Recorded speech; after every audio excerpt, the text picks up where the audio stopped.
Seja muitíssimo bem-vindo e bem-vinda nesse novo capítulo da série Jornada, a caminhada, os desafios da vida pastoral. Hoje eu, Fábio Otto Brosman, temos a alegria de receber Roberta Rocha nessa mesa. Que alegria, senhoras e senhores. Roberta, muito obrigado por ter aceito o nosso convite de estar nessa mesa aqui, viu?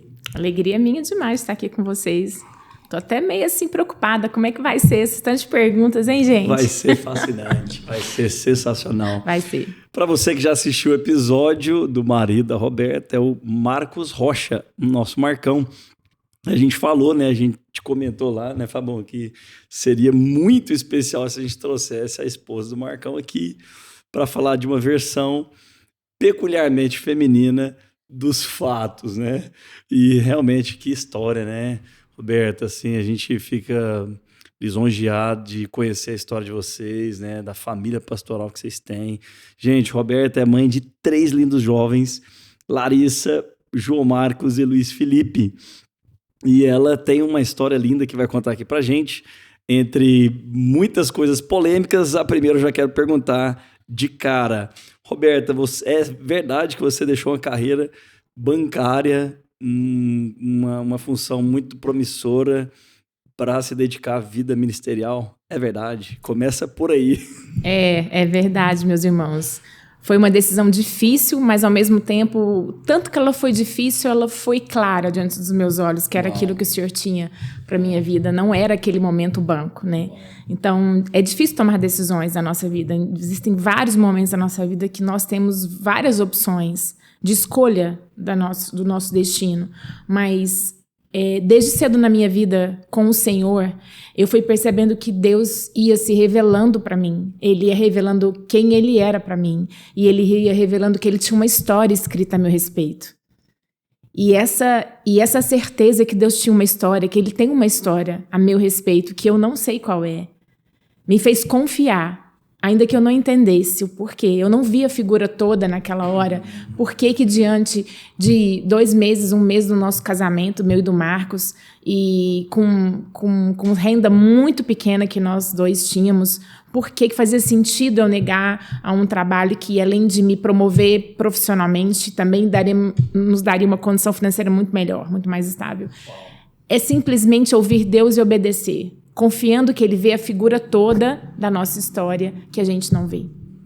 Você era recém-formada.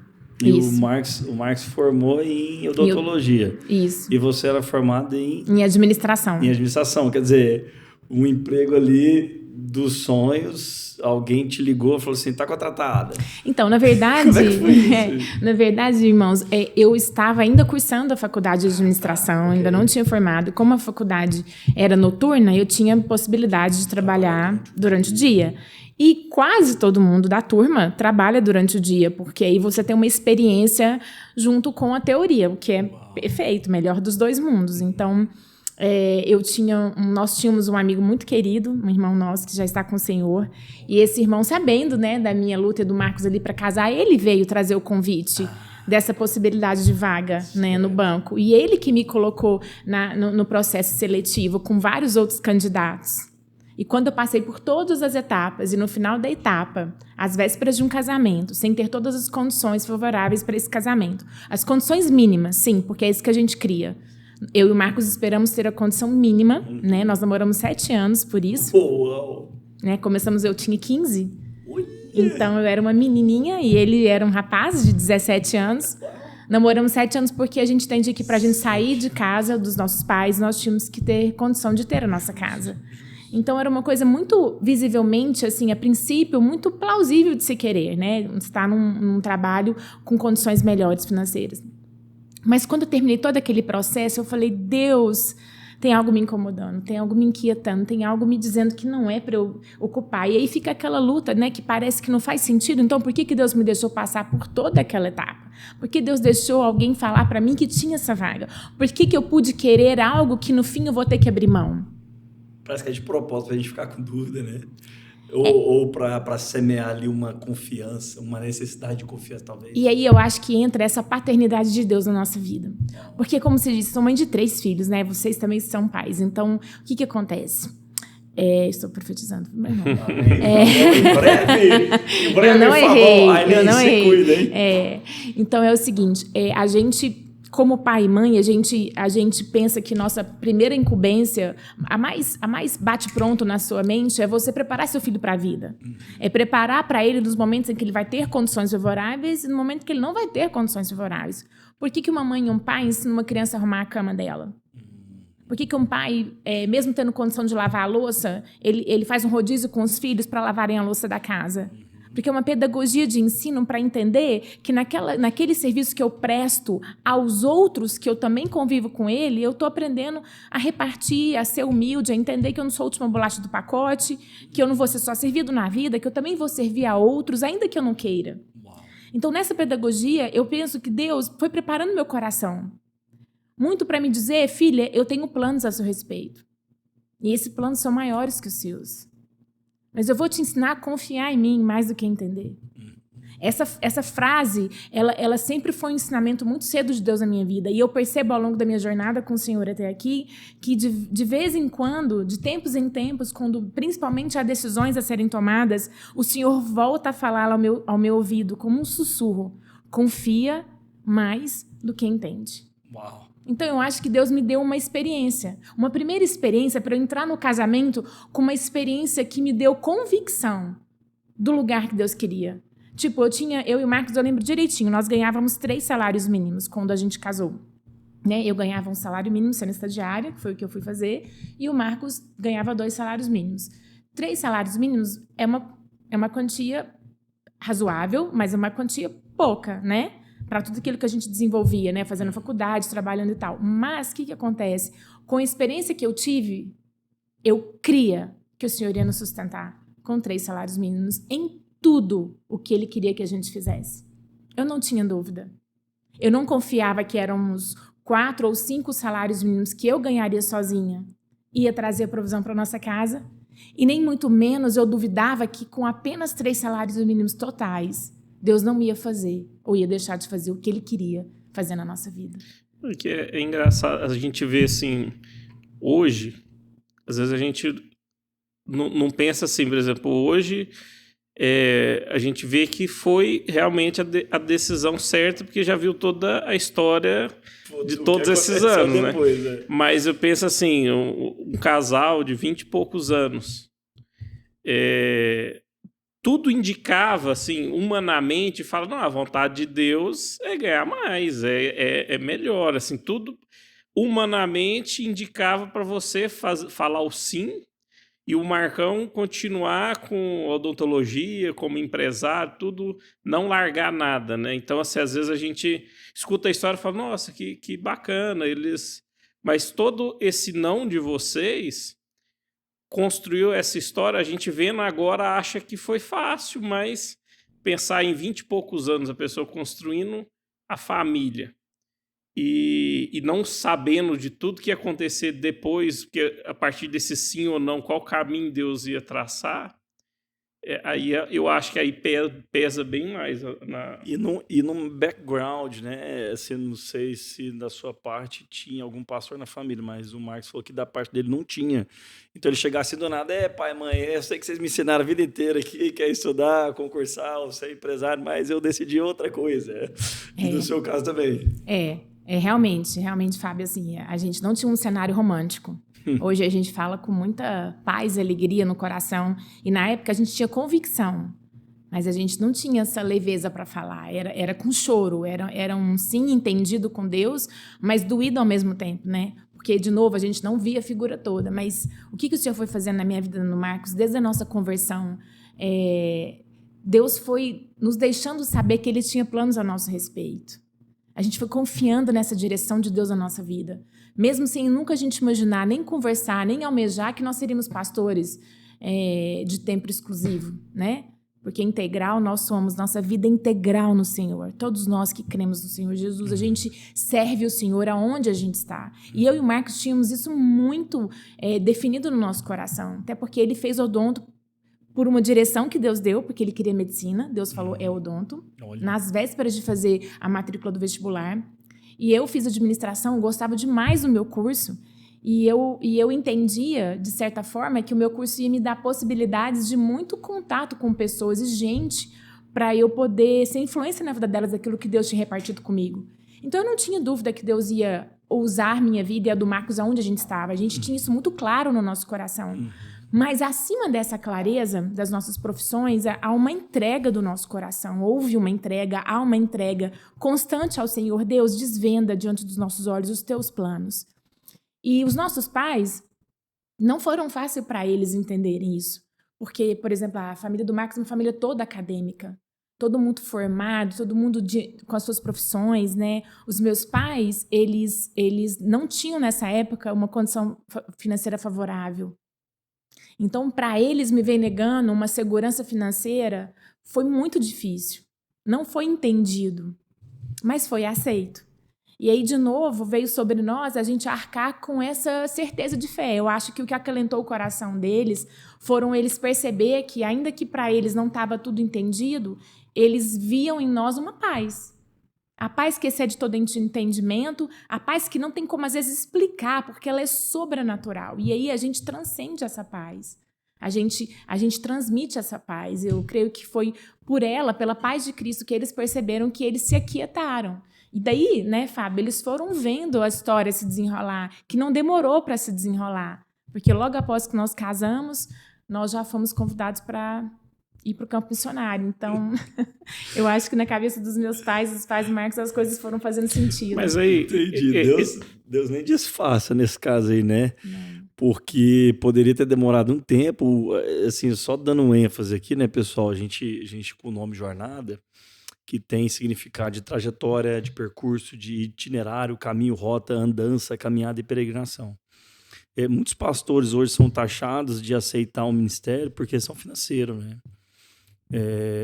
Porque, enfim, devido a bons exemplos no passado, bons exemplos de pessoas que, igual vocês, largaram tudo por uma certeza de que Deus ia cuidar. Não tinha certeza financeira nenhuma, a certeza era que Deus ia cuidar. E agora, maus exemplos nos últimos tempos de pessoas que utilizam do púlpito para a questão financeira, a gente decidiu batalhar forte nessa jornada aqui para mostrar exatamente a pureza de uma resposta, sim, de um chamado, né? Nesse caso, eu até vim aqui, pessoal, com a camiseta aqui do Reino Unido. Estava hoje vestindo para vir para essa entrevista e pensei, vou honrar a Roberta, a história dela, né? A história dela e do Marcão. E aí, você vai contar essa história aqui de Londres daqui a pouco.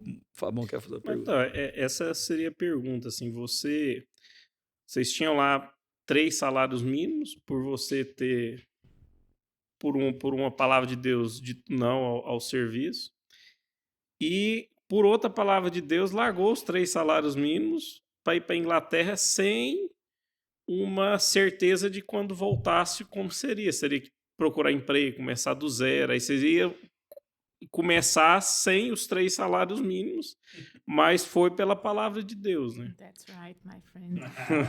É isso mesmo.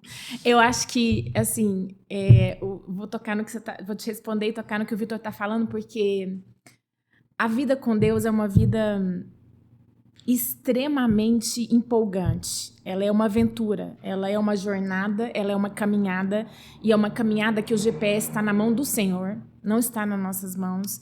Nesse sentido, eu não saber o que o dia de amanhã me aguarda pode me dar, lógico que medo, dá, né? A gente tem que controlar isso, mas pode me dar aquela sensação de que, nossa, o que Deus vai desvendar nesse dia de amanhã? O que Ele já planejou que eu não sei?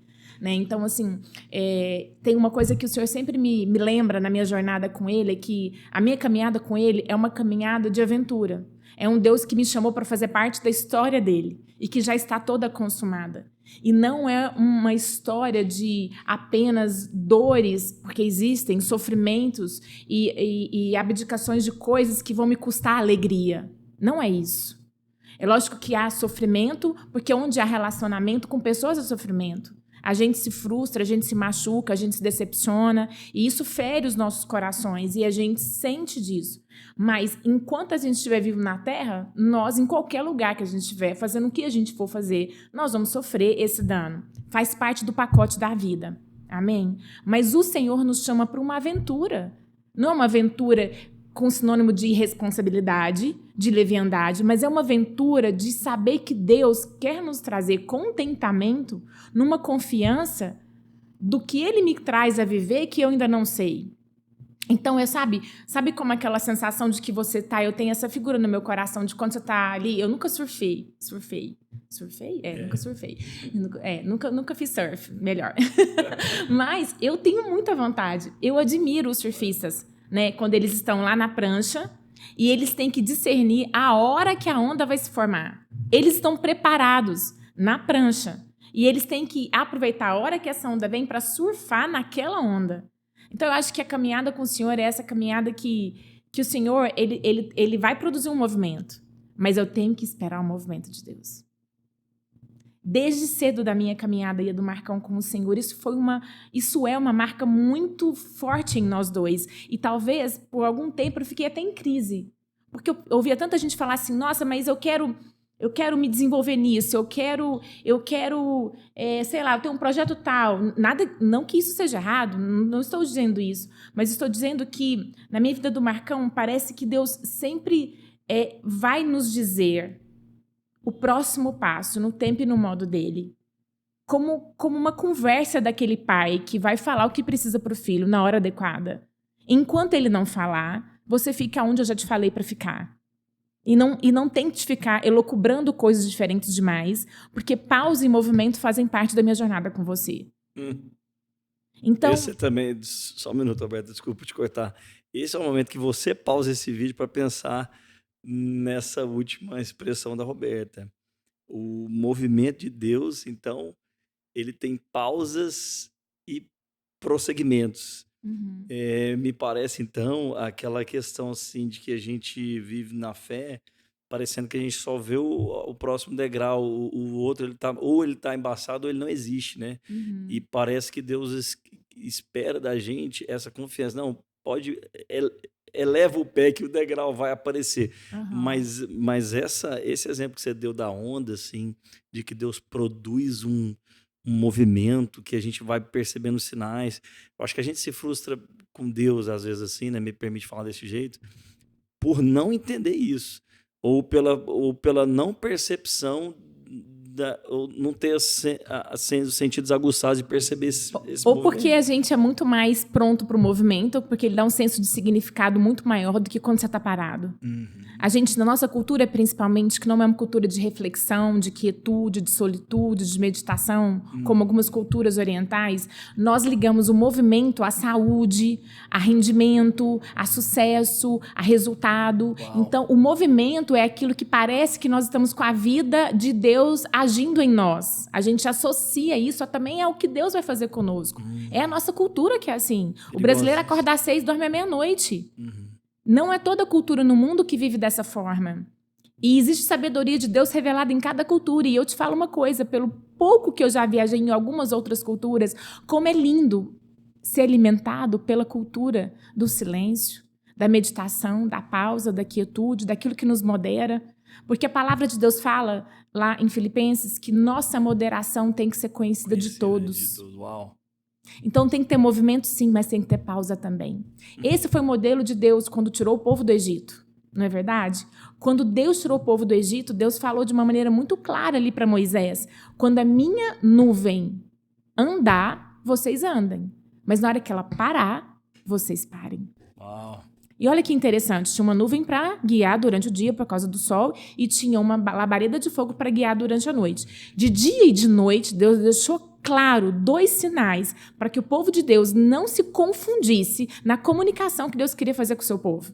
Ou seja, de dia tinha uma nuvem clara e à noite tinha um sinal de fogo para que ele soubesse perceber, caso porventura dormindo vi que Deus moveu. Não. Existe uma labareda de fogo. Fogo é perceptível pelo sentido de calor, de tato e também de luminosidade. E às vezes de barulho, dependendo de onde que ele está sendo surgido, não é verdade? De estalos. Deus se faz comunicável a nós. E aí, Deus fala para Moisés assim o seguinte: eu quero tirar meu povo, sim, do Egito, eu quero levar eles para Canaã. Há um destino de Deus claro para o seu povo. Há um destino de Deus claro para a sua vida e para a minha vida. Há um destino, mas nesse destino, guess what? Deus faz pausas. E ele deveria ser a pessoa mais engajada em nos fazer chegar rápido. Se você pensar que estava te livrando de uma terra de escravidão e estava te passando por um meio campo de deserto. No entanto, ele para esse povo no deserto várias vezes. Mas ele para dando água, ele para dando comida, ele para dando um sinal de que ele estava parado. Eu preciso observar esses sinais na minha vida para que eu esteja onde Deus me quer, fazendo o que Ele me quer. E às vezes isso, Fábio, não posso falar enlouquecedor, porque eu não estou louca por obedecer a Deus, mas isso é agonizador, muitas vezes. Há uma agonia, o meu espírito percebe, obedece, mas o corpo luta contra. Então, existiu agonias ao longo da nossa jornada e ainda existem, porque nós continuamos a obedecer a Deus nos movimentos loucos que Ele tem feito com a nossa vida. Termina só na glória. Mas a gente viu, para quem viu o episódio do Marcos Rocha, a gente vê assim, a vida de vocês, esse mover da nuvem. Assim, Deus parou vocês em algum momento e moveu a nuvem para situações assim completamente distintas, né? E principalmente parece que quando vocês estão bem estáveis, Deus move a nuvem. Mas uma pergunta que eu queria fazer assim, como mulher sábia e pastora, você às vezes a primeira notícia vem para o homem, né? O que a gente vê assim no episódio do Marcão, assim, que ele nas mudanças ele recebeu a notícia primeiro e às vezes recebeu as explicações bem melhores e você recebeu pelo seu esposo, né? Como mulher tá bem sintonizada para realmente caminhar junto e andar nessa nuvem, porque você ouviu do seu esposo, do Marcos Rocha, algo que pediram para ele, né? Então, como a esposa agir, né, nessa situação, assim, dessas mudanças? Quando a gente casa, a gente tem que entender que a palavra de Deus está formando ali uma só casa, né? Está formando ali uma só carne. A palavra fala, né? É uma só carne.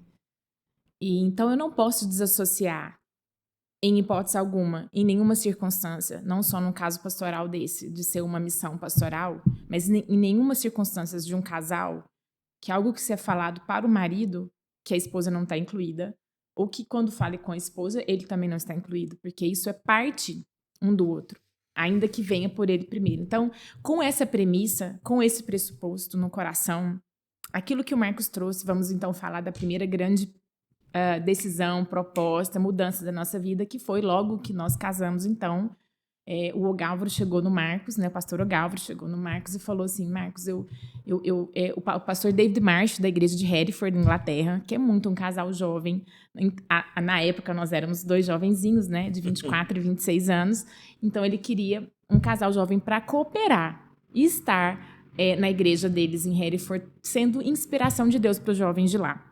Então, o Marcos trouxe essa notícia para mim e aquilo no meu coração, antes de devolver as 1000 perguntas, é um exercício de reflexão, de entender que eu sou uma com ele, que é isso que Deus tem para nossa casa. É de engajar, é de discernir isso em Deus. Senhor, é isso mesmo que o Senhor está falando? Porque antes de eu ter uma relação com o Marcos, eu tenho uma relação com Deus. E aí eu tenho que estar num lugar, Fábio, que eu vou ouvir Deus para tanto eu apoiar o meu marido nessa empreitada, quanto para eu ser as perguntas importantes que Deus quer que eu faça para a vida dele. Porque quando Deus me colocou e me trouxe na minha formação como mulher na terra, o Senhor colocou 2 situações muito peculiares à mulher. Ele falou: eu vou fazer para você uma mulher que lhe seja idônea, uma companheira adequada. Idônea significa também adequada. E aí é uma decisão de Deus e Deus sozinho, né? Deus não pergunta para o homem, você quer uma companheira, você precisa, está faltando alguma coisa? Deus decide isso. Então, quando eu entendi que Deus decidiu dar ao homem uma mulher, eu entendi também que Deus me deu o Marcos. Isso significa que eu tenho uma responsabilidade com tudo aquilo que se refere a nós. Não é só o Marcos que tem. E eu tenho uma responsabilidade de maneira adequada. Significa que eu não posso entrar num lugar neutro, de não perceber o que está acontecendo e também de não manipular aquilo que me convém. Entende? Porque às vezes a mulher, ela manipula aquilo que convém a ela. Então, o temor do Senhor me leva a estar do lado do Marcos nessas decisões que foram importantes na nossa vida. Mas antes de estar, não antes, mas ao mesmo tempo ouvindo o Marcos, mas também ouvindo Deus, sabe? Para ou perguntar, ou fazer mais perguntas, ou para falar mais améns. E aí, como um útero fértil que a mulher carrega, né? É uma figura visível de Deus, que Deus deixou a gente. Eu também, nós, todas as mulheres, temos úteros espirituais para desenvolver essa semente nas possibilidades que elas precisam acontecer práticas para que aquele sonho, aquela ação se torne realidade. Aí na hora que ele te falou assim, ó, precisa de um casal lá em Hereford. E aí você já pensou... Nesse caso, posso até te falar da outra grande decisão que não foi tão fácil assim para o meu coração, né? Nesse caso, o meu coração houve uma testificação imediata, porque tanto a minha vida quanto o Marcos tínhamos ido anteriormente em Hereford, numa viagem que a gente fazia chamada Euromission, uma viagem de evangelismo que nós organizávamos a cada 2 anos. E a gente levava teatro, dança, música, e no caso eu era parte da dança, o Marcos na parte da pregação, né, do ensino. E aí o Marcos chegou na primeira, em 1995, e a cidade que mais impactou ele foi Hereford. Essa viagem de 1995 foi a primeira viagem da Euromission que foi a primeira que ele participou e que foram visitar as igrejas da Europa que tinham então relação conosco. A segunda, em 1997, eu fui e ele não foi. E a cidade de Hereford foi uma cidade que me marcou muito. E aí, então, essa proposta veio em 1998.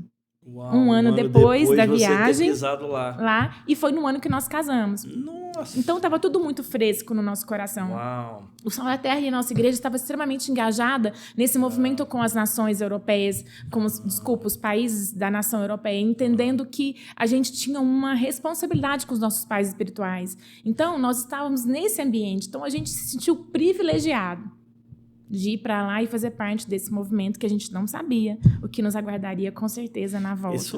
Esse convite de ir para o Reino Unido foi junto com a proposta de trabalhar no banco? Foi por causa do convite de ir para o Reino Unido que você recusou? Ou quando você recusou a carreira no banco, você ainda não tinha recebido? Eu queria saber só esse entre a cronologia do processo, né? Não, eu vou contar para vocês um pouquinho então uma intimidade aqui do casal. Sim. 1997, certo. Julho de 1997, retorno dessa primeira minha viagem missionária da Euromission, certo? O Marcos me busca no aeroporto de Belo Horizonte. E nós vamos com os pais deles para a fazenda deles, que era ali perto de BH.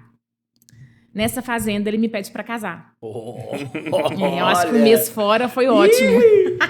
Sentiu falta? Sentiu falta. Não, agora eu preciso formalizar esse convite. Então, ele me pede para casar em julho de 1997. E aí, em março de 1998, a gente casa. Então, nesse interim entre eu voltar da Inglaterra e a gente casar... foram 8 meses aí de preparação, que eu recebo essa proposta, eu vivo esse processo do Banco Real. Sem saber, não tinha nenhuma conversa entre ninguém, nem entre eu e o Marcos, nem entre os nossos pastores, que nós iríamos um dia, porventura, ir como missionário, servir alguma igreja dessas igrejas que a gente relacionava. Não tinha essa conversa entre nós. Tinha claro na nossa mente, por exemplo, a não aceitação do banco foi muito mais porque Deus me inclinou a não aceitar, porque Deus falou que não era para mim, sem eu entender a figura toda, do que porque tinha outra coisa no lugar. Lógico que aí você fala, mas Roberto, você não precisava trabalhar? Precisava, tanto que eu fui trabalhar em outra empresa, como estagiária, uma grande empresa, inclusive essa empresa, ela é uma empresa que é parte de uma holding, importante lá na região do Triângulo Mineiro, e eu estava trabalhando nela como estagiária quando nós recebemos o convite para ir como missionários para a Inglaterra. E aí o meu diretor Falou, Roberta, mas você vai fazer isso? Você vai largar tudo e você vai viver essa experiência na Inglaterra sem saber o que te aguarda depois? Eu falei, vou. Ele falou, então eu quero uma reunião com a diretoria. Eu quero que você participe. Eu tenho uma reunião com todos os diretores aqui do grupo e eu quero que você conte essa experiência. eu falei, senhor, tá sério? Meu chefão. Ele falou assim, sério? Eu falei, então tá bom. E Deus me deu muita graça. Eu me senti aquela serva lá naquela história de Naamã, porque eu pude expressar para eles essa certeza de fé, de que nós, como igreja, nós, como corpo vivo de Cristo, a gente precisa estar junto, a gente precisa se conectar, a gente precisa se ver, a gente precisa transferir dons espirituais que Deus nos deu. Assim como as empresas estão percebendo hoje que elas não podem estar sozinhas para elas prevalecerem no mercado, elas precisam umas das outras e precisam ser humanas. Isso há 20 anos atrás, né? Então, Deus me deu essa linguagem para explicar o nosso projeto. Então, de novo, eu também abri mão de uma outra proposta, porque para ir, eu abri mão de ser contratada por essa empresa efetiva na área de recursos humanos, que era a área que eu achava que eu ia desenvolver minha carreira.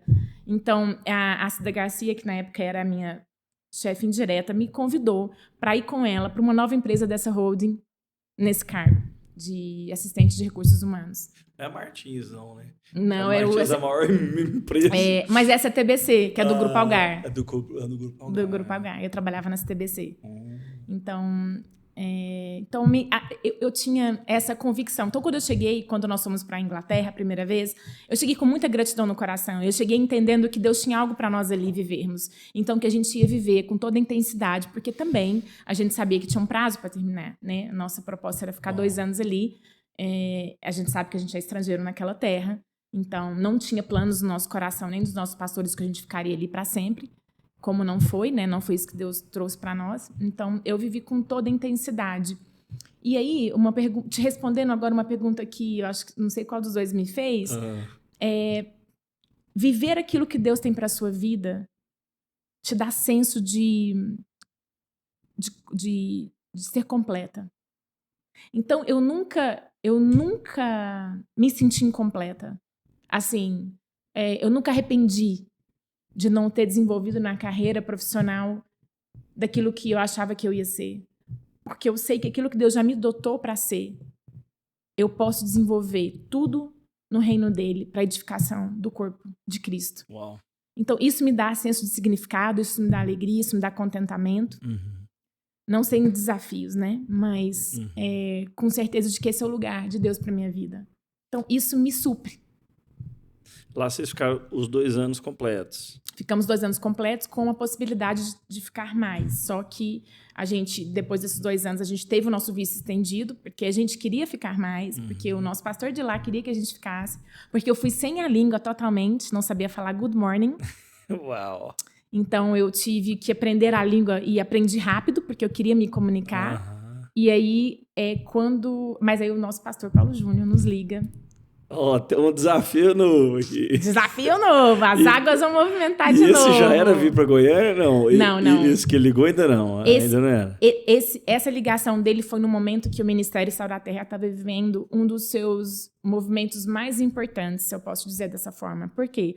Foi quando o Paulo Júnior, junto com o Conselho Ministerial, que é o conselho, né, que governa, vamos dizer assim, o Ministério Sal da Terra, que orienta, entendeu que estava numa fase, assim como as famílias, quando entendem que os seus filhos precisam ser emancipados. Né? Então, ali, quando os nossos filhos eles vão casar, por exemplo, a gente os emancipa com uma nova casa. Eles são uma outra casa junto conosco, né? Não estão mais debaixo da nossa autoridade no sentido da gente os orientar e os governar, os conduzir, não mais. Eles são outra casa que vão estar junto conosco, nas suas características, na sua identidade própria, andando junto conosco. E aí o Ministério Sal da Terra estava passando por esse momento. E para o Paulo Júnior, entendendo que precisava fazer um movimento, ele precisa intencionalmente criar uma tríade, vamos dizer assim, de igrejas mais fortes, que descaracterizasse uma igreja maior, que a gente tinha no momento, que a gente chamava de Centro-Oeste, da figura de mãe. Então, para poder entender que as igrejas, então, que ali produziam seus líderes e que plantassem novas igrejas, então elas deviam se esforçar para que essas novas igrejas fossem, então, emancipadas, elas crescessem, amadurecessem, adquirissem suas identidades e, porventura, criassem outros filhos na fé. Porque é assim que é um crescimento natural da família, não é verdade? Eu sou mãe, eu quero ver meus filhos, eu quero ver meus netos, eu quero, se Deus quiser, ver meus bisnetos, eu quero ver eles formando outras famílias. Então, o que aconteceu foi isso. E aí o Paulo Júnior sai dessa igreja-mãe, que a gente chamava igreja-mãe, que é a Centro-Oeste, lá em Berlândia, e ele vai plantar uma outra igreja. E ele nos chama para compor essa plantação de igreja, para que aí, então, o ministério tivesse não mais uma figura de igreja forte, mas tivesse uma tríade que desse apoio para as outras igrejas menores. E, a partir dessa plataforma, as igrejas começaram a se fortalecer e a se multiplicar. Aí foi quando vocês voltaram ao Brasil e já sumiram, então vocês voltaram. Aí a pergunta do Fábio que era, vocês acharam que ia voltar e procurar emprego.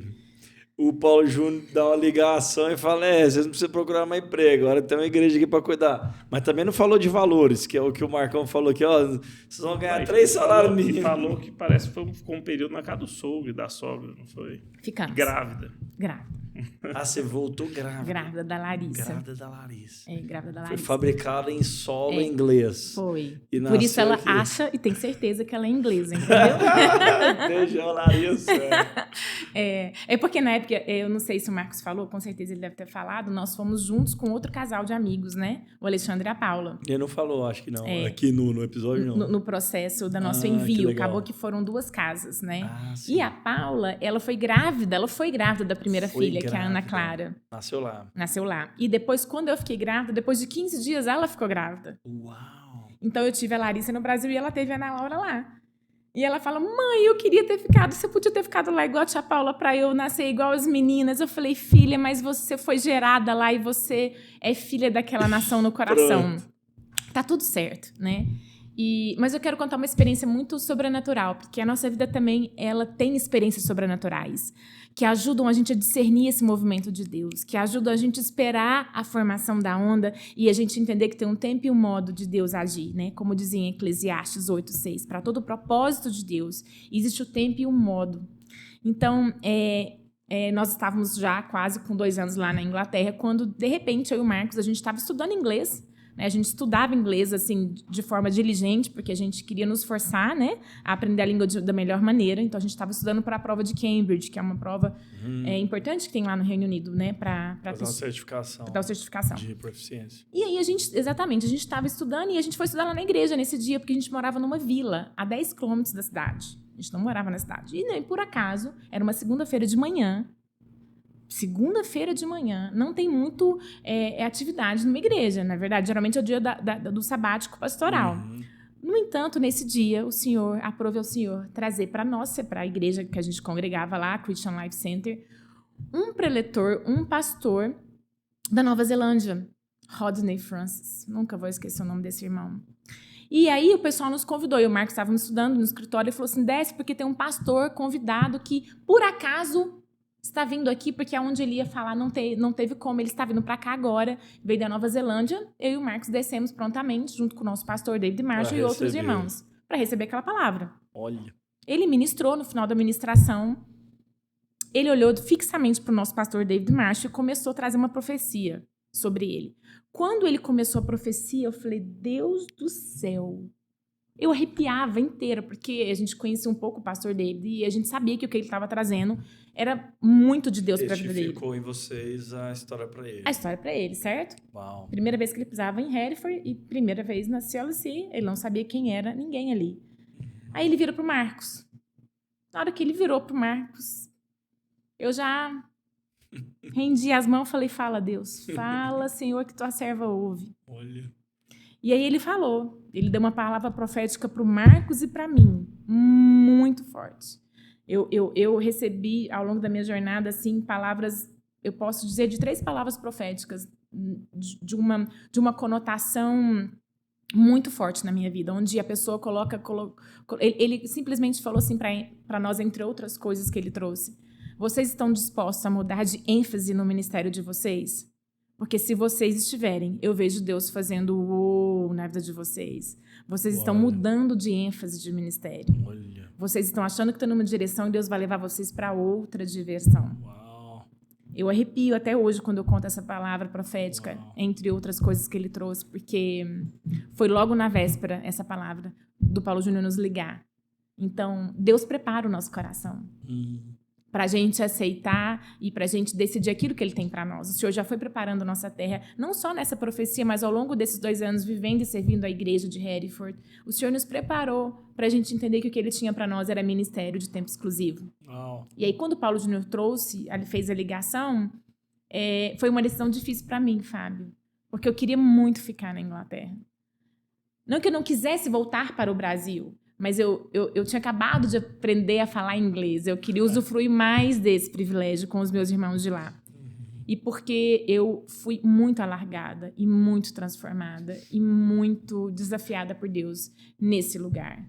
Eu aprendi uma língua que me ensinou a amar um povo, não apenas pelo que eu dava conta de falar, mas por servir e entregar o meu espírito para eles. Uau. Foi uma lição que eu aprendi lá. Então, acho que os lugares que Deus te ensina algo muito relevante na sua vida, eles ficam marcados no seu coração, né? Então, a gente decidiu voltar, né, para o Brasil, obedecer esse chamado de Deus, que não foi difícil obedecer de forma alguma. Foi difícil largar a Inglaterra, mas foi claro para o nosso coração que a gente tinha isso de Deus para nós. E aí suportamos, então, porque a gente entendia que era de Deus, os 3 meses na minha sogra, o mudar 1 mês antes de dar à luz, o não saber como ia se dar a nossa vida, porque era todo um aprendizado novo, né? E aí a gente vai aprendendo a cada tempo. E essa plantação já era do Macaíba? Ou não? Do Caraíba. Do Caraíba. Essa plantação foi a igreja do Caraíba se formando. Então, de lá que veio para Goiânia. Isso, nós ficamos lá 4 anos. Foi lá que nós tivemos os nossos 3 filhos, né? Eu fiz uma oração para Deus quando nós casamos, que era 3 filhos, um a cada 3 anos. E aí Deus falou, não, filha, é 3 em 3 anos. Tá bom. Então ele tem uma diferença de 1 ano e meio, mais ou menos? Entre um e outro. A Larissa para o João é 1 ano e 2 meses. Uau. E o Luiz Felipe para o João é 1 ano e 1 mês. Lidar com essa dupla jornada, né, Rô? Mãe, pastor, agora eu quero entrar assim nessa ênfase. Nem sempre a mulher de um pastor é pastora. Quero te fazer essa pergunta, assim, pela sua jornada que você conhece outras pastoras, né? Assim, você claramente vocês têm uma casa pastoral, assim, vocês respiram o cuidado, assim, a diligência por um povo, né? Vocês têm ali vocês têm esse chamado, e eu sinto verdadeiramente, assim, você e no Marcão esse encargo, né, por pessoas. E claramente você é uma pastora, né? Mas lidar com isso, então são 2 perguntas, né? O Cabeludo falou que eu sou prolixo, eu sou mesmo, às vezes eu faço 3 perguntas numa só. Então a primeira pergunta é: mulher de pastor nem sempre é pastora? Segunda pergunta: você lidar com essa jornada sendo mãe de 3 nenéns, né? Numa igreja que vocês tinham acabado de assumir, quer dizer, estavam plantando relacionamentos. Como é que foi isso, assim, essa veia pastoral dentro de você?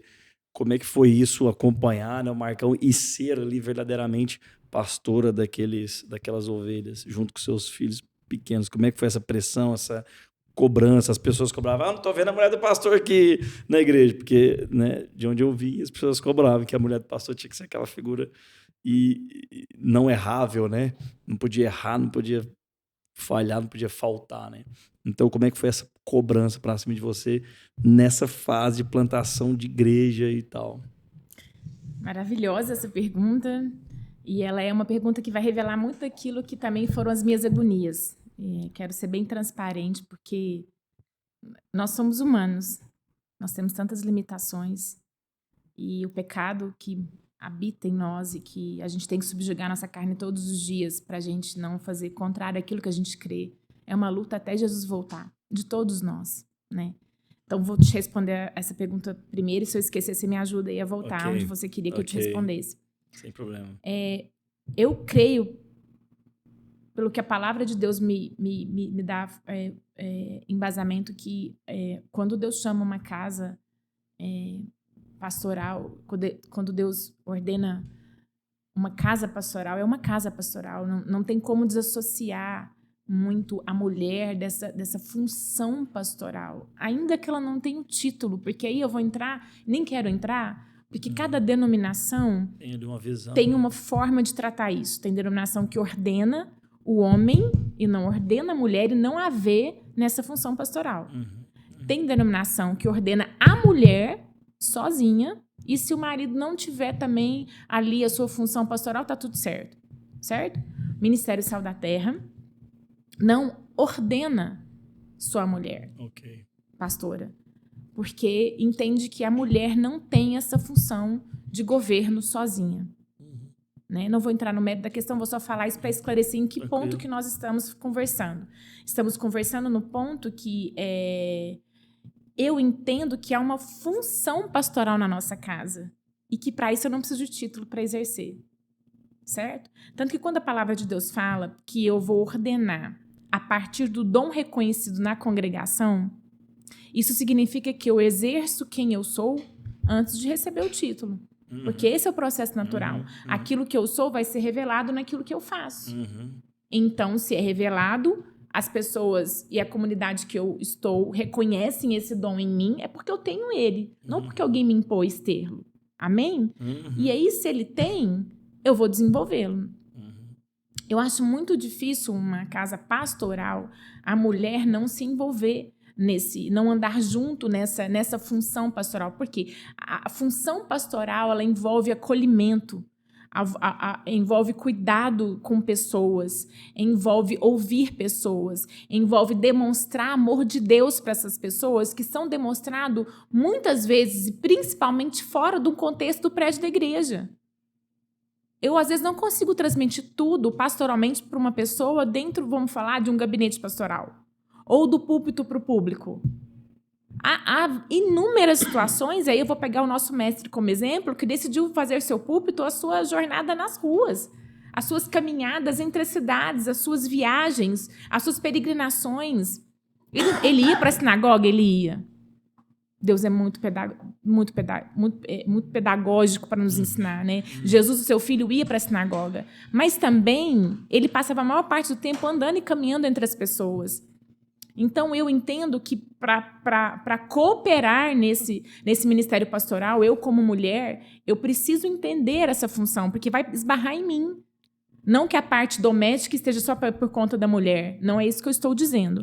Mas eu estou dizendo que as percepções das necessidades passam muito mais pela mulher, como que ela vai entregar isso para uma necessidade, do que para o homem. Tem que ser uma ação em conjunta. Perfeito. Então, eu vejo como um organismo bem orgânico, né? O que Deus quer que a gente viva como igreja, porque a igreja é uma pessoa. A igreja é uma pessoa.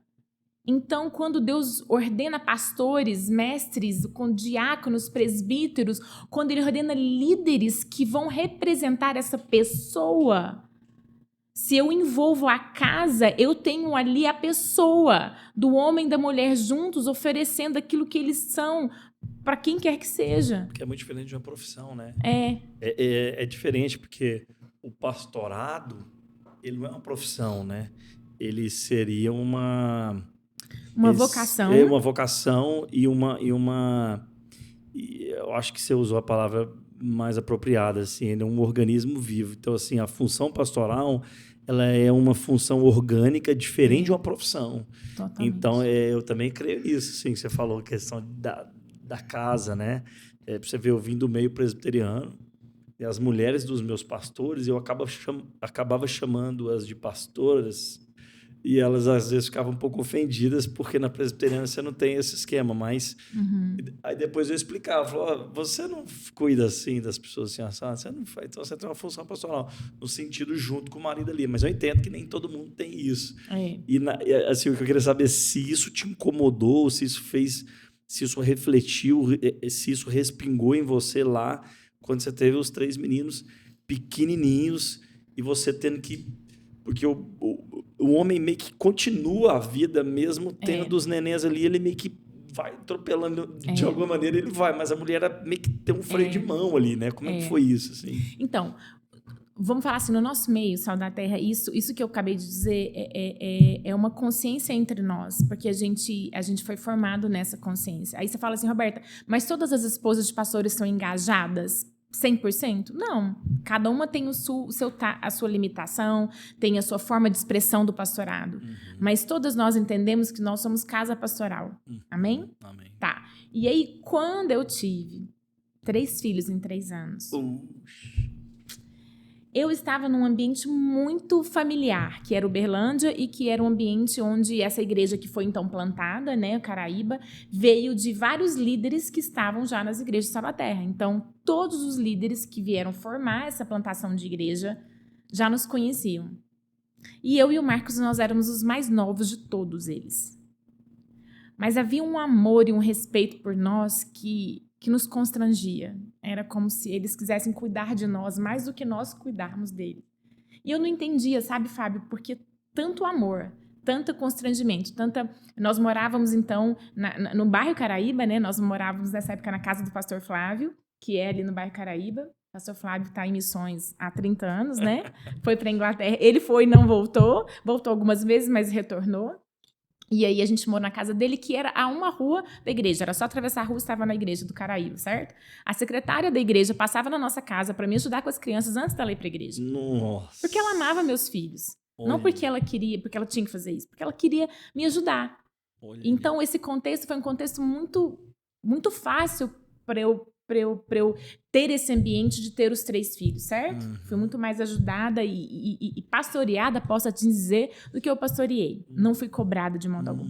Mas, quando o Luiz Felipe tinha 8 meses, que ele é de janeiro, aí houve uma outra encruzilhada, vou falar assim, uma outra proposta, um outro movimento grande de Deus na nossa vida, onde teve que haver uma escolha da nossa parte, né? Houve uma decisão da nossa parte. Houve outro momento assim de movimento de Deus, de mudança na nossa vida, que foi a mudança para Goiânia. Uau. E aí, nesse momento, foi um momento difícil. Foi um momento que, de novo, veio para o Marcos primeiro, né? Porque foi uma conversa no conselho ministerial de que precisava de uma casa pastoral aqui em Goiânia. E o conselho decidiu que essa casa deveria ser a nossa casa.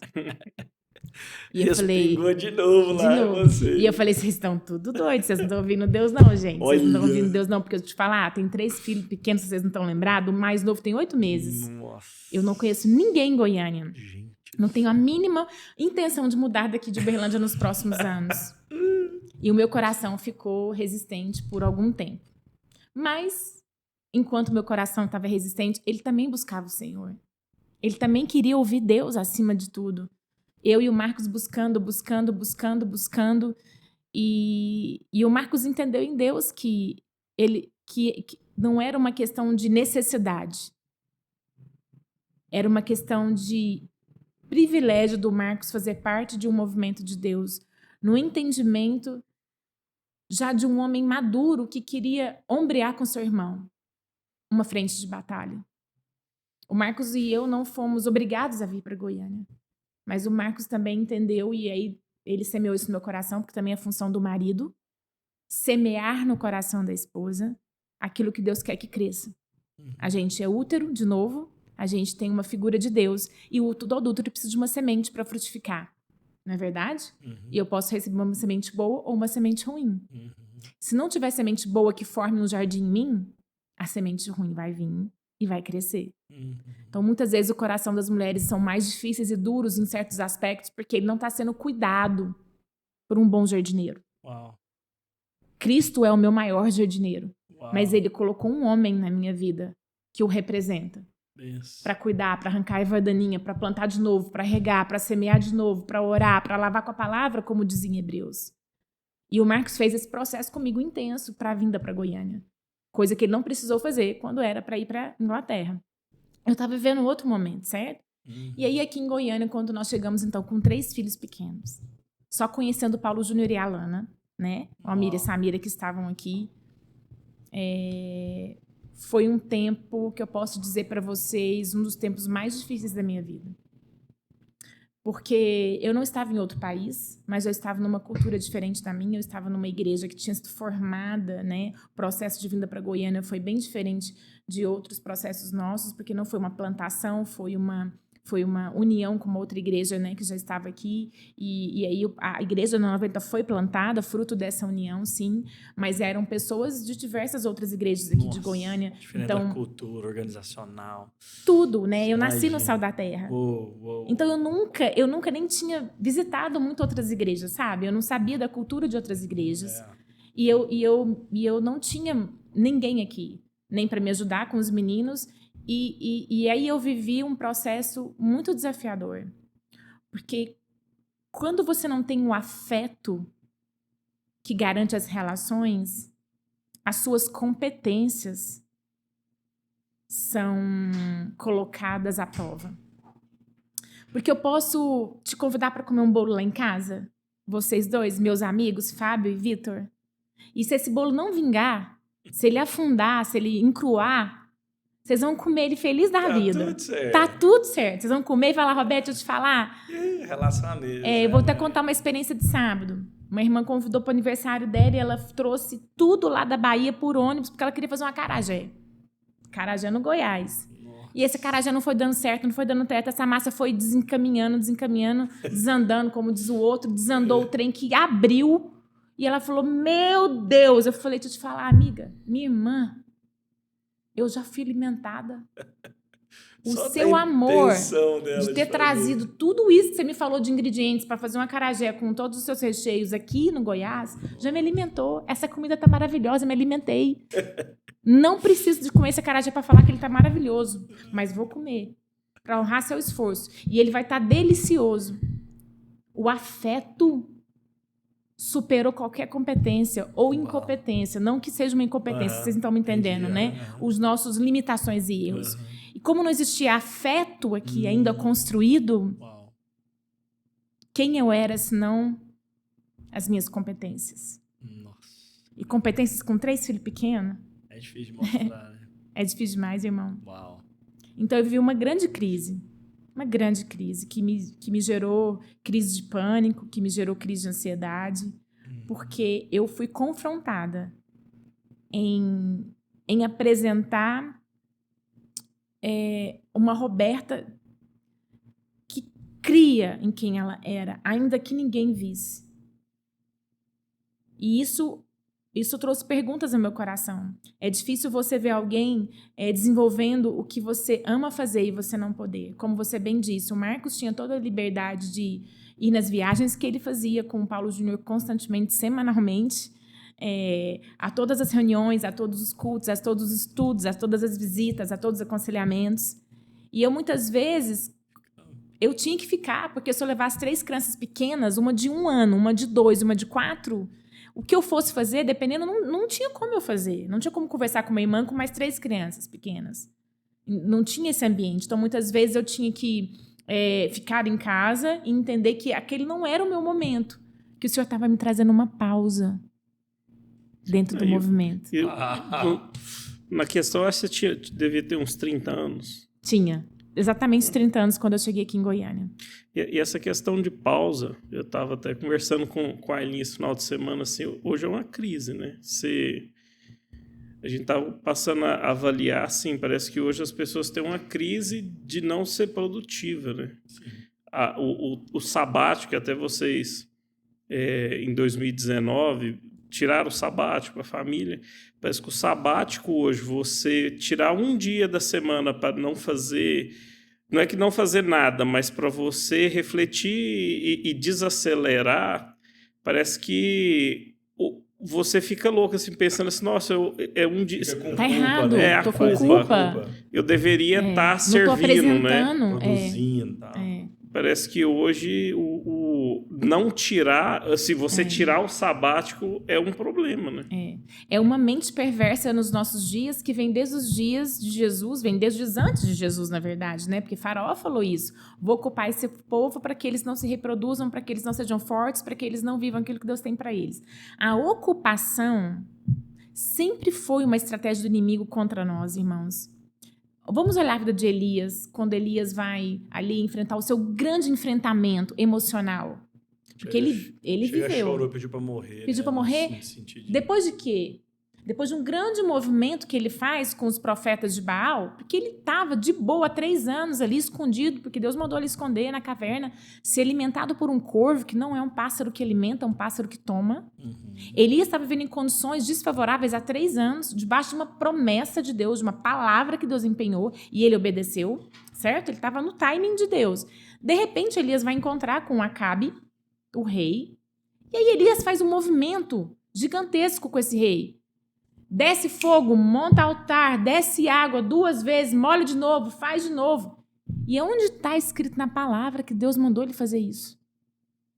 Ele estava indignado, porque o povo não se reverenciava a Deus. E quando ele vai falar com Deus, quando Deus encaminha ele para aquele lugar, para aquela caverna, manda ele comer e dormir. Comer e dormir. 2 pausas. Deus dá para ele, antes de Deus falar com ele, preparar, comer e dormir. O físico dele devia estar acabado. Deus trata o físico dele. Quando Deus vai falar com ele na caverna, Deus não fala com ele no terremoto, nem no fogo, e nem no... Terremoto, fogo, e tem mais um outro movimento de Deus bem barulhento, vamos dizer assim. Deus fala com ele no sussurro. Deus vai falar para Elias que ele precisa entender que Deus está no controle de todas as coisas e que a quietude faz parte de observar aquilo que Deus está falando. Porque Deus ouve Elias 2 vezes falar a mesma coisa. E dentro do que Elias fala que ele não via que Deus estava no controle de todas as coisas, porque ele falou que tudo estava perdido. E Deus fala para Elias, eu tenho controle, tem 7.000 profetas que eu reservei para mim. Então a visão de Elias estava totalmente equivocada. Elias não estava conseguindo ver a figura toda. Linha com o que Deus estava fruto das suas agonias, das suas aflições, da sua agitação. Alma conturbada ali. Alma conturbada. Ele viveu uma crise de tanta aflição, ele está nessa agitação da alma. Por isso que o Senhor nos manda quietar. E a questão também de você, uma casa pastoral, numa igreja, deve ser muito difícil, assim, porque deve ter demandas infinitas, né? Você pode colocar dezenas e dezenas de pastores, parece que a demanda das pessoas não se sacia. E o dizer, às vezes, um não, ou às vezes um não agora, mas eu vou conversar, vou te atender, deve ser muito difícil para a casa pastoral tirar esse sabate e tirar esses tempos, né? Porque eu vejo alguns pastores assim, que atende por demanda, que é 24 horas, né? Não tem um momento, não tem uma noite, não tem um dia que não está resolvendo um problema de alguém. E você, às vezes, como cuidar, assim, esse balancear, assim, de não perder a casa, de ter esse sabate, de ter esse momento com a casa, mas também administrar as famílias, que é uma grande família que você agrega, né, junto com a sua casa, né? É entendendo que eu não sou Deus. A minha casa não é Deus. Eu falo em nome de Deus. Eu represento aquilo que Deus é como parte de um corpo, mas eu sou submissa a Deus antes de ser as pessoas. Então eu tenho que entregar para as pessoas o que Deus me manda entregar, não o que elas querem que eu entregue. Uau. E essa tentação é constante na nossa vida. É todos os dias, porque eu tenho que estar muito alinhada em Deus. Porque o meu ego pessoal vai querer entregar a tempo e a hora para que eu seja reconhecida, aplaudida, requisitada. E isso é uma linha muito fina, que é uma tentação que todo pastor ou toda pessoa em evidência sofre. Não só o pastor, toda pessoa que tem uma certa figura pública, uma certa atuação pública, ela tem uma tentação de fazer aquilo que o povo quer que ela faça, que aquilo que ela vai ficar bem perante as pessoas, para que ela seja mais requisitada, porque é um ciclo vicioso que alimenta a nossa carne, certo? É essa grande tentação que eu vejo do pastor, da figura pública, de forma macro, falando bem abrangente. Então, a nossa vida, por isso que eu vejo o sabático como uma redenção de Deus para nós. Porque obedecer ao sabático, do dia do descanso, é eu falar para minha carne que eu não sou Deus. É me submeter para mim mesma. que é Deus que está no controle de todas as coisas, que não é o meu trabalho que vai operar a vontade de Deus. É eu sintonizada que vou operar aquilo que Deus já determinou para que aconteça. Então eu tenho que entregar. Por que Jesus não foi imediatamente acudir Marta e Maria, suas amigas? Nós não estamos falando de 2 membros da igreja ali que Jesus nem conhecia. Eram amigas. Lázaro era seu amigo íntimo. Jesus não foi. Ele gastou 2 dias ainda para ir fazer o que o Pai mandou ele fazer. Então, quem sou eu para achar que eu vou atender a tempo e a hora? E aí, esse balanço, essa moderação de novo, ela é um exercício, Fábio, todos os dias na minha vida. Porque, sim, eu encaro a igreja como um corpo, eu encaro como a minha família. E da mesma forma que eu não posso atender os meus filhos naturais a tempo e a hora que eles me pedem, eu não posso atender os meus filhos espirituais. Porque tem muita coisa que eu vou entregar no tempo deles que não vai fazer bem para eles, vai dar indigestão. Eles precisam aprender a confiar em Deus também. Eles precisam aprender que há Deus sobre a vida deles. E que eu sou uma serva do Deus Altíssimo para ajudar o processo. Mas eu não vou garantir esse processo, eu não vou sustentar esse processo. E aí é uma linha fina que todos nós temos que fazer. E aí, nessa perspectiva, eu crio balanço com a minha casa, dos meus filhos naturais, daquilo que é o tempo com eles, daquilo que eu gasto em família. E é difícil, porque a vida pastoral ela tem características muito peculiares, né? Diferentes de outros trabalhos que têm uma formatação muito nítida de horário, de entrega de serviço, de resultado que você mensura. A vida pastoral é uma relação. É uma relação de crescimento intencional, de ensino, de oração, de intercessão por alguém que você não mensura muitas vezes. Que você não tem como quantificar quantas vezes você falou e ensinou uma certa coisa. Que não tem como você, às vezes, falar em que hora exatamente. Então, sim, a gente atende muitas emergências, muitas urgências. E eu preciso, então, meu irmão, se um dentista precisa de estar com as suas especializações em dia, top das galáxias, para ele ser um ótimo, então, cirurgião, um ótimo, então, vamos falar da parte estética, hoje que está no auge na área da odonto, né? Cada hora com uma novidade, e aí os dentistas que estão mais antenados, mais atualizados, conseguem, então, os melhores resultados no mercado. É uma realidade, certo?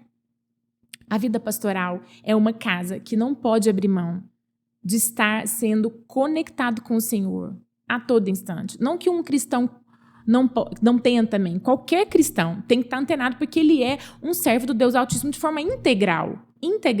Mas eu não posso subestimar que sobre a casa pastoral tenha olhares, tenha demandas e tenham urgências que acometem a todo instante. Não é só uma coisa tranquila, não é só a programação da semana de estudo bíblico que eu vou preparar para o culto de domingo para pregar, ou aquele estudo que eu vou preparar para ir na reunião de estudo bíblico da semana nas casas, ou aquele aconselhamento que eu vou ter. Ela não acontece só nesses trâmites programáveis. A vida pastoral tem um pacote de N itens não programáveis que nos acometem. Então, eu tenho que me preparar. Como aquelas 10 virgens, eu tenho que estar sempre com o óleo extra. E o descanso, ele faz parte disso, embora não seja fácil, né? Eu sei que seus móveis, né? Essas coisas ficaram assim, cada coisa de um lugar, né? Eu acho que, assim, tem uma pergunta que a gente fez aqui, né, Fábio? Não sei exatamente para qual dos pastores, que a gente perguntou assim, te faltou alguma coisa, né, assim, nesse tempo? Queria te fazer essa pergunta também, né, Roberto? E aí teve um dos pastores que falou assim, olha, faltaram caprichos assim, às vezes da minha parte, queria um carro melhor, queria ter viajado mais, queria ter tido uma casa diferente, roupas diferentes, talvez assim, caprichos materiais. Mas a relação, a riqueza que um pastor tem, às vezes, muito... Estou falando assim, dos pastores saudáveis, né, pessoal? Entenda aí como você quiser entender isso. Pastores saudáveis que vivem realmente dedicados ao que o Senhor quer, tem limitações, tem ali uma vida, às vezes, regrada de algumas coisas. E aí essa pessoa falou assim, né? Não, faltou alguns caprichos. Para você, Roberta, valeu a pena responder ao Senhor, ao seu chamado, e te faltou alguma coisa nesse tempo, que você falou assim, nossa, eu queria ter tido uma casa diferente, uma coisa, te faltou caprichos nesse tempo também, ou a riqueza, essa riqueza da relação, de entender os mistérios, de ver uma pessoa saindo de uma depressão, de um possível suicídio e esse remédio espiritual que vocês trazem, ele supre muito mais a questão material, por exemplo? Com certeza. Eu acho que desejos materiais todos nós temos e vamos ter até Jesus voltar, né? Mesmo o bilionário vai ter mais e mais e mais. Haja visto que eles compram, eles adquirem, eles largam suas empresas e vão trabalhar nas suas organizações sem fins lucrativos para eles produzirem algo que dê significado e sentido, além do dinheiro. Exatamente. Não é verdade? Você vê, Bill Gates é um exemplo lindo disso, né? Então, coisas que a gente gostaria de ter, eu não posso falar que eu não tive. Claro que eu tive. Tem coisas que eu gostaria de ter. Mas elas de verdade, elas são tão, assim, inferiores àquilo que o Senhor me proporciona. Eu sou muito grata a Deus pela história que Ele tem feito na minha vida, Nando Marcos, porque eu brinco lá em casa que o Senhor dá pra gente aquilo que a gente precisa no tempo dele também. Então, a gente pede para Deus. Eu posso contar 2 testemunhos bem breves? Com certeza, pode. Eu acho que isso é importante para as pessoas, assim, também entenderem por onde que é a nossa vida, né? A gente nunca teve casa própria, até o ano passado, né? Olha. Então, eu e o Marcos, nós temos 24 anos de casados hoje, né? O ano que vem nós fazemos 25 anos de casado. E a gente nunca tinha tido casa própria e isso nunca foi um problema para nós. Porque a gente entendia que nós precisávamos da ferramenta da casa. E aí Deus ia dar a casa, que seja própria ou alugada, ou como fosse, Deus ia dar pra gente. Isso a gente tem bem claro. A gente precisa de um carro para servir a nossa casa e servir aquilo que a gente faz. Então a gente pede para Deus a ferramenta, mais do que uma coisa em si. Porque a gente vê a utilidade daquilo ali. E aí, nosso coração ficou tranquilo. Várias vezes ao longo da nossa jornada eu falava, nossa, amor, mas será que nós não estamos meio negligentes? Será que nós não estamos relapso? Será que a gente não está preguiçoso com essa questão da casa? Porque uma casa própria é uma segurança. Uma casa própria é um investimento que você faz, o dinheiro ali não vai, como diz as pessoas no popular, não vai pro ralo, no aluguel, né? Então, eu falava isso para ele e parece que minha conversa ia pro espaço, porque não ecoava no Marcos nada. Não entrava nele e falava assim, tá tudo certo, Deus está dando pra gente o que a gente precisa. E aí, de novo, como eu falei no início, que com a nossa vida, assim, parece que Deus sempre tem uma... Parece não, Deus tem uma história escrita para todos nós e Ele vai desvendando ela no tempo e no modo dele. Mas é que Deus sempre fala assim, eu já sei o que eu vou te dar, no tempo e no modo meu. Quieta seu coração. E aí, vocês sabem, né, a gente vê o sabático, como o Marcos colocou aqui, em 2019, e no sabático, na verdade, antes de ir, o Senhor falou para o nosso coração, vocês não vão voltar para essa casa que vocês moraram até aqui em Goiânia. Então, a gente tinha morado 16 anos numa mesma casa aqui em Goiânia, e Deus falou que a gente não voltaria para ela mais, que Deus ia nos dar um novo lugar, maior, porque Ele ia representar também um novo tempo que nós estaríamos vivendo no nosso retorno do sabático, dessa pausa, onde Deus ia redirecionar muitas coisas da nossa vida, do nosso ministério, daquilo que Ele queria de tempo nosso com a sua igreja, né? Então, a casa precisava ser um pouco maior, uma sala maior, a gente via um lugar de maior aconchego, de maior abraço, era essa a sensação que a gente tinha.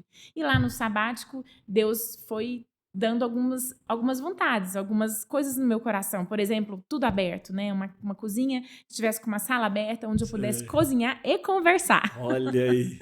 Um item importante para mim, né? Acho que o Marcão falou dessa parte aí, que foi forte. Cozinhar, que eu amo, cozinhar para os meus amigos e conversar ao mesmo tempo. Porque a casa que a gente morava, acho que vocês lembram, era uma cozinha tão pequenininha que só cabia 2 pessoas lá dentro, né? Enfim, resumindo uma longa história numa história pequena, quando nós retornamos, a gente teve a grata surpresa no meio do caminho, né? Buscando essa casa de Deus que a gente ia alugar.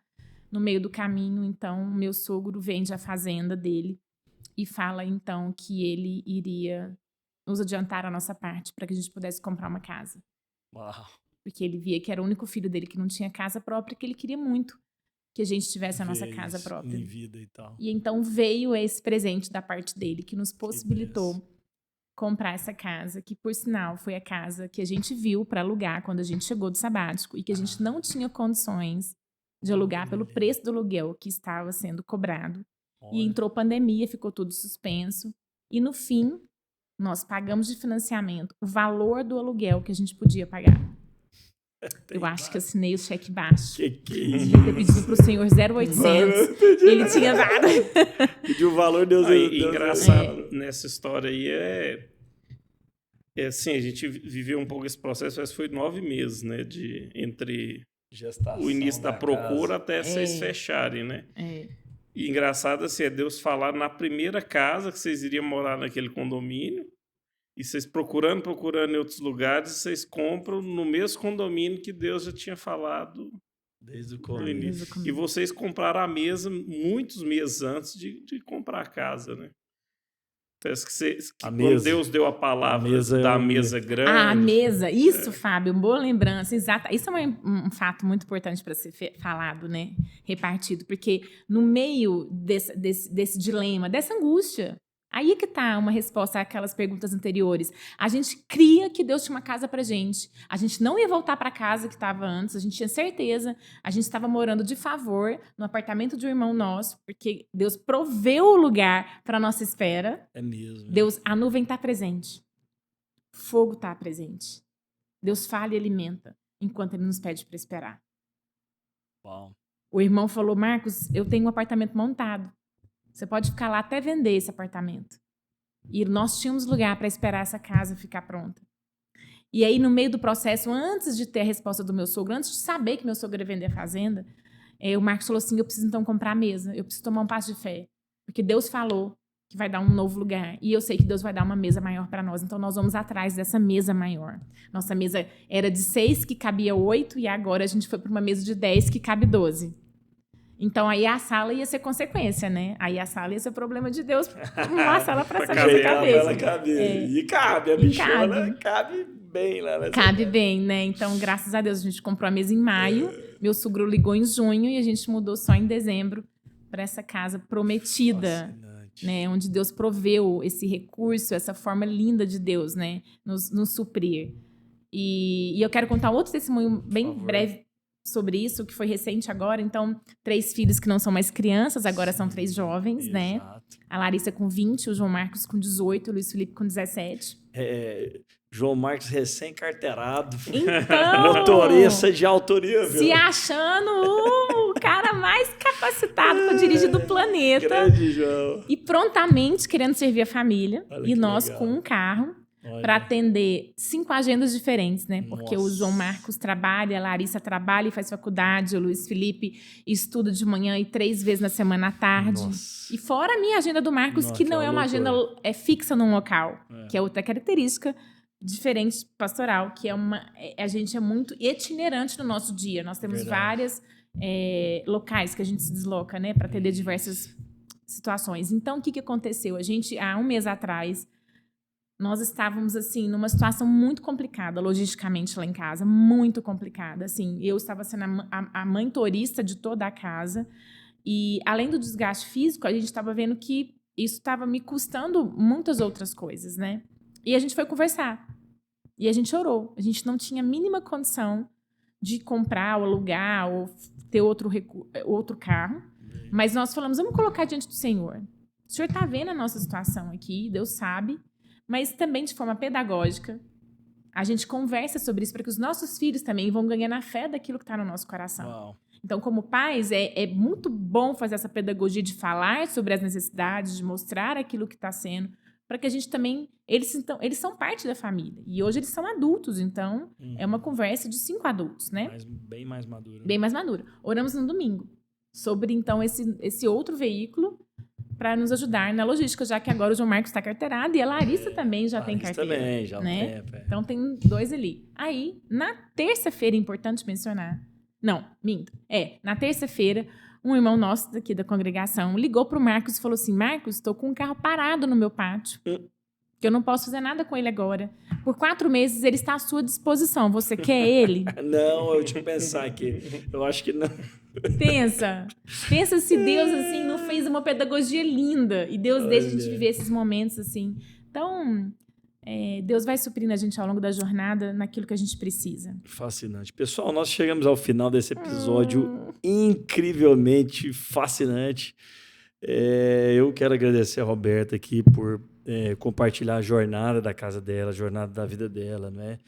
Tantos testemunhos, tantas provas, tantas provações, tantas aflições e dramas, mas também muitas alegrias, muitas coisas que Deus permite uma casa pastoral viver, né, além das expectativas. E queria que você fizesse essas últimas considerações, né, Roberta? Assim, o que está no seu coração para falar para as mulheres de pastores, para as pastoras, para os pastores, aquilo que faz parte da jornada, assim, de pastor para pastor, assim, a sua jornada, o seu coração, que você queira dar aí uma palavra para o pessoal, suas últimas considerações, por favor, e obrigado por ter vindo aqui.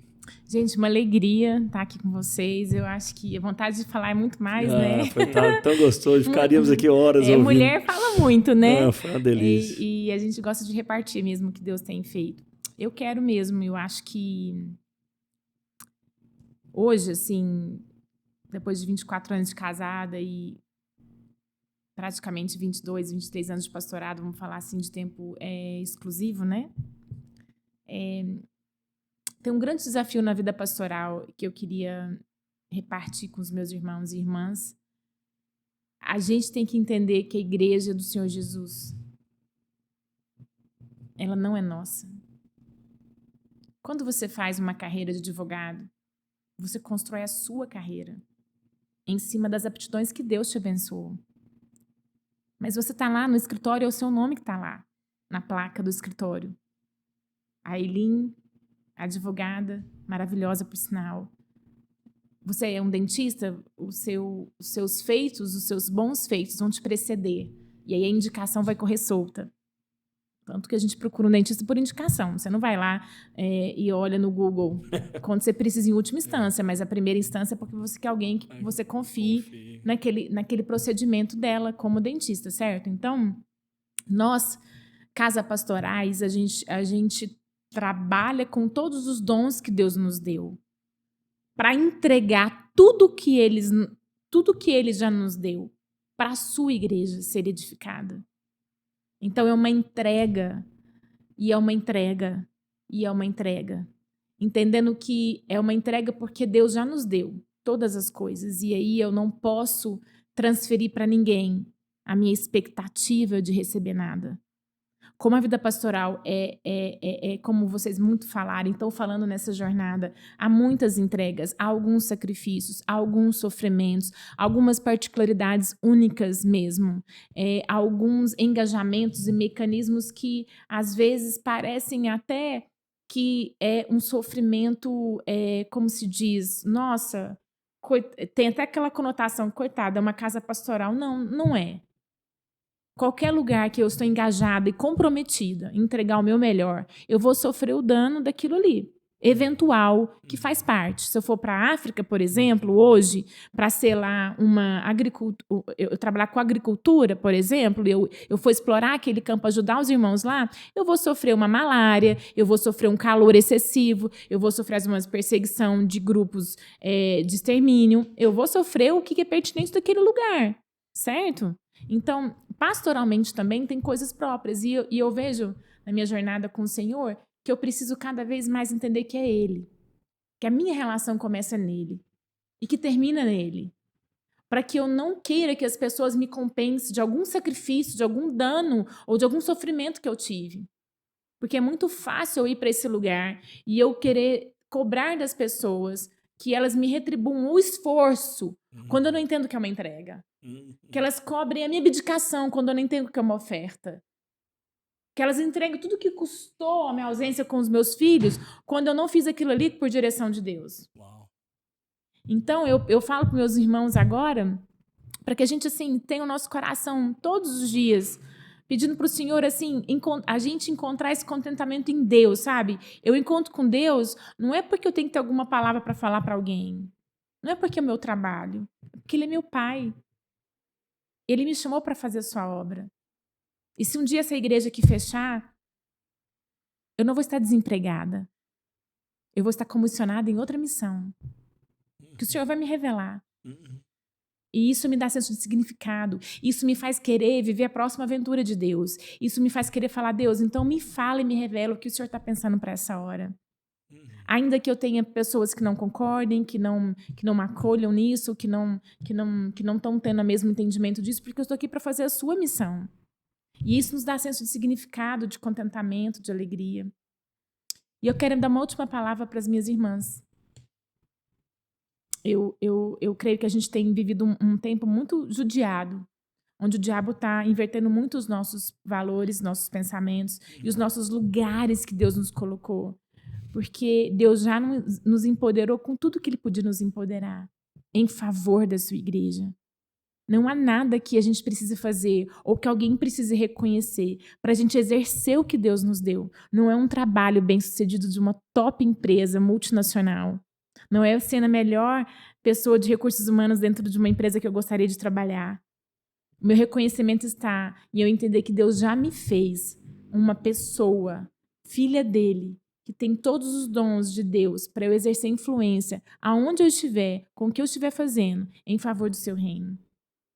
E isso tem que me bastar.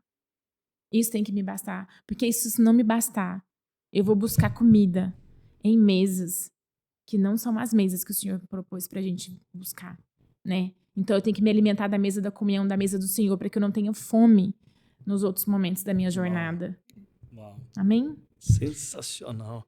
Posso voltar mais vezes? Por favor, a gente vai ter que fazer um podcast só da Roberta. Parte B. Conversando com as irmãs, com as pastoras. Bom, faça suas considerações. Nossas... Não, você falando aí que é o fim do episódio, na verdade é o fim da série, né? Da jornada. A gente encerra aqui essa jornada assim, com vários grandes homens de Deus, grandes pessoas que realmente abriram mão de muito para ganhar mais ainda em Cristo, né? Igual aquela palavra que Deus fala para a gente não entesourar com coisas que são perecíveis, que a traça e a ferrugem corrói. Então você vê jornadas que eles resolveram entesourar em locais em Deus, que é onde a traça e a ferrugem não corrói, né? Agradecer a Roberta, achei muito bom, assim, ela falando, eu relembrando o que o Marcão falou, né? Uhum. E eu vi que seria muito interessante sonhar com a nossa segunda temporada o ano que vem, né? Vamos dependendo do engajamento do pessoal, das pessoas realmente, assim, se gostaram dessa jornada, às vezes a gente podia sonhar já com a segunda temporada, chamar mais as mulheres para a gente ver a leitura feminina, porque a gente ouviu muitos pastores e ver assim, essa segunda visão que às vezes, igual eu falei, às vezes é a mais difícil, porque ela recebe e a mulher às vezes tem muito mais assim, o homem, não, vamos, aquele espírito de resolução. E a mulher carregando toda a família, os filhos e esse espírito mais fraternal assim, às vezes é bem mais difícil tomar uma decisão, né? Então vamos sonhar com isso daí. Foi muito bom essa jornada aí com todos. Muito especial, pessoal. Você acompanhou aí Update Mais série. Essa foi a série A Jornada, né? A caminhada aí pastoral. E, como o Fábio disse, fique esperando aí as próximas séries, porque tem séries muito especiais vindo aí. Esse capítulo e essa série teve o apoio de Gin Locadora, sua casa de automóveis aqui em Goiás, tanto pessoalmente quanto juridicamente. Pessoal, Deus abençoe a sua vida. Roberto, muito obrigado. E a gente se vê na próxima. Um abraço a todos. Amém.